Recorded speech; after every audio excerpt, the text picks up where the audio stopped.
Who am I? Let's see if you can guess before I tell you.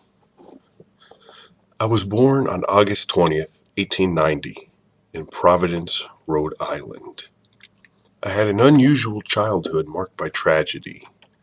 My traveling salesman father developed a type of mental disorder caused by untreated syphilis when I was around the age of 3. In 1893, my father became a patient at the Butler Hospital in Providence, and there he remained until his death. A sickly child, I spent many of my school years at home. I loved the works of Edgar Allan Poe and developed a special interest in astronomy. As a teenager, I attended Hope High School, but suffered a nervous breakdown before I could earn my diploma. I became a reclusive figure for several years, choosing to stay up late studying and reading and writing, and then sleeping late into the day. During this time, I managed to publish some articles on astronomy in several newspapers.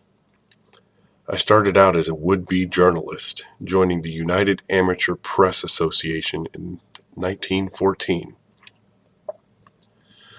The following year, I launched my self-published magazine, The Conservative, for which I wrote several essays and other pieces. I eventually became more serious about writing stories around 1917.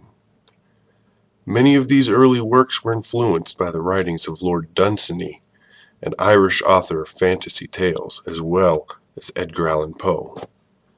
The horror magazine Weird Tales bought some of my stories in 1923, giving me my first taste of literary success.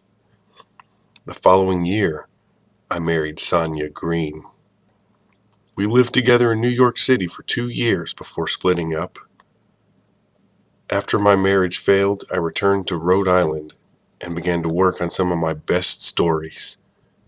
The Call of Cthulhu came out in 1928 in Weird Tales, and it perhaps best illustrated my efforts at creating an otherworldly type of terror. I introduced readers to the first of many supernatural beings that would wreak havoc on humankind. Elements of this story would reappear in other related tales, collectively known by many as the Cthulhu mythos. In my final years, I was barely able to support myself.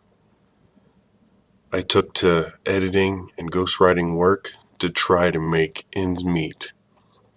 I died of cancer on March 15th, 1937 in Providence, Rhode Island, leaving behind more than 60 short stories and a few novel and novellas, including The Case of Charles Dexter Ward.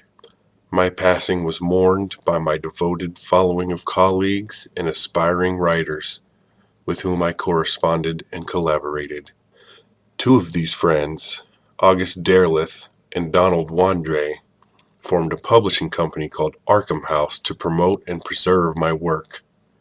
Since my death, I have earned greater acclaim than I enjoyed during my lifetime, even becoming an inspiration to such writers as Peter Straub, Stephen King, and Neil Gaiman. So again, I ask you, who am I? I am Howard Phillips Lovecraft, and I will meet you in your nightmares. Sweet dreams. Thanks for watching. I really appreciate the love and support you guys have given me over these past few months. I want to hear from you. Leave me a comment telling me what you think of this new series. Don't forget to like and subscribe. And as always, one man's normal is another man's insanity. It's up to you to decide which is yours.